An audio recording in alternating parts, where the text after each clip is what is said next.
The Gospel according to Matthew, chapter 26.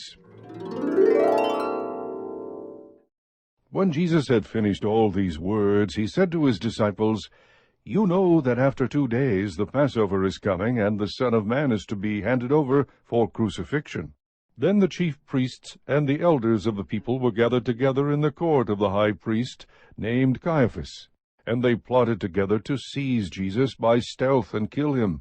But they were saying, "Not during the festival, otherwise a riot might occur among the people."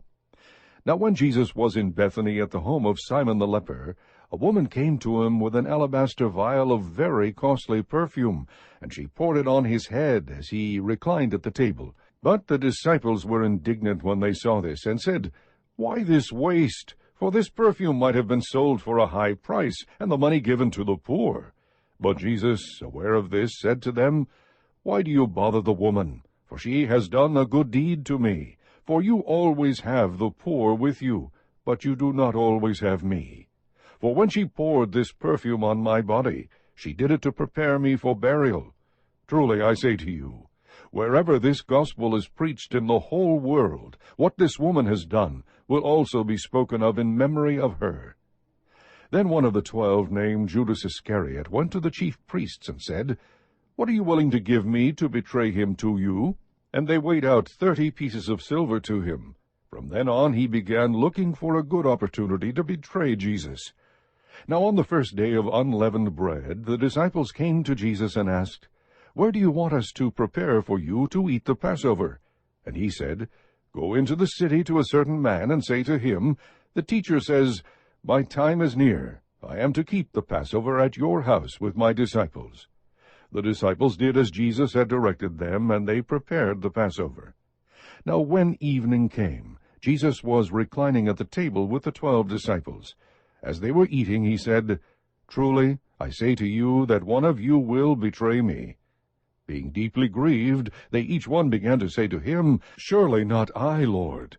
And he answered, "He who dipped his hand with me in the bowl is the one who will betray me. The Son of Man is to go, just as it is written of him, but woe to that man by whom the Son of Man is betrayed. It would have been good for that man if he had not been born." And Judas, who was betraying him, said, "Surely it is not I, Rabbi." Jesus said to him, "You have said it yourself." While they were eating, Jesus took some bread, and after a blessing he broke it and gave it to the disciples, and said, "Take, eat, this is my body." And when he had taken a cup and given thanks, he gave it to them, saying, "Drink from it, all of you, for this is my blood of the covenant, which is poured out for many for forgiveness of sins. But I say to you, I will not drink of this fruit of the vine from now on until that day when I drink it new with you in my Father's kingdom." After singing a hymn, they went out to the Mount of Olives. Then Jesus said to them, "You will all fall away because of me this night, for it is written, 'I will strike down the shepherd, and the sheep of the flock shall be scattered.' But after I have been raised, I will go ahead of you to Galilee."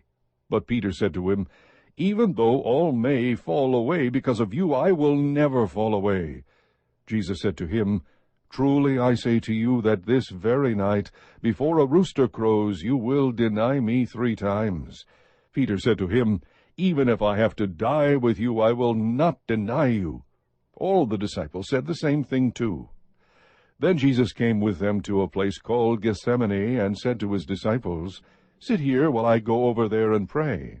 And he took with him Peter and the 2 sons of Zebedee, and began to be grieved and distressed. Then he said to them, "My soul is deeply grieved, to the point of death. Remain here and keep watch with me." And he went a little beyond them, and fell on his face, and prayed, saying, "My Father, if it is possible, let this cup pass from me. Yet not as I will, but as you will." And he came to the disciples, and found them sleeping, and said to Peter, "So you men could not keep watch with me for 1 hour? Keep watching and praying, that you may not enter into temptation. The spirit is willing, but the flesh is weak." He went away again a second time, and prayed, saying, "My Father, if this cannot pass away unless I drink it, your will be done." Again he came and found them sleeping, for their eyes were heavy. And he left them again, and went away, and prayed a third time, saying the same thing once more. Then he came to the disciples, and said to them, Are you still sleeping and resting? Behold, the hour is at hand, and the Son of Man is being betrayed into the hands of sinners. Get up, let us be going. Behold, the one who betrays me is at hand. While he was still speaking, behold, Judas, one of the 12, came up, accompanied by a large crowd, with swords and clubs, who came from the chief priests and elders of the people. Now he who was betraying him gave them a sign, saying, Whomever I kiss, he is the one. Seize him. Immediately Judas went to Jesus and said, Hail, Rabbi, and kissed him. And Jesus said to him, Friend, do what you have come for. Then they came and laid hands on Jesus and seized him. And behold, one of those who were with Jesus reached and drew out his sword and struck the slave of the high priest and cut off his ear.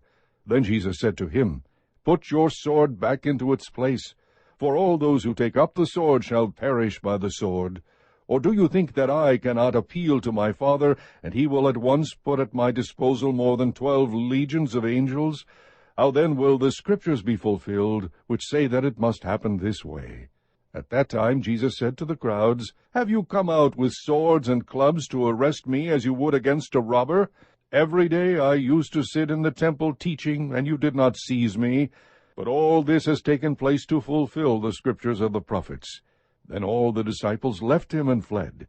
Those who had seized Jesus led him away to Caiaphas the high priest, where the scribes and the elders were gathered together. But Peter was following him at a distance as far as the courtyard of the high priest, and entered in and sat down with the officers to see the outcome. Now the chief priests and the whole council kept trying to obtain false testimony against Jesus, so that they might put him to death. They did not find any, even though many false witnesses came forward. But later on 2 came forward and said, This man stated, I am able to destroy the temple of God and to rebuild it in 3 days.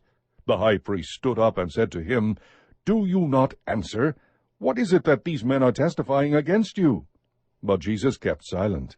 And the high priest said to him, I adjure you by the living God that you tell us whether you are the Christ, the Son of God. Jesus said to him, You have said it yourself. Nevertheless, I tell you, hereafter you will see the Son of Man sitting at the right hand of power, and coming on the clouds of heaven. Then the high priest tore his robes and said, He has blasphemed. What further need do we have of witnesses? Behold, you have now heard the blasphemy. What do you think? They answered, He deserves death. Then they spat in his face and beat him with their fists, and others slapped him and said, Prophesy to us, you Christ. Who is the one who hit you? Now Peter was sitting outside in the courtyard, and a servant girl came to him and said, You too were with Jesus the Galilean.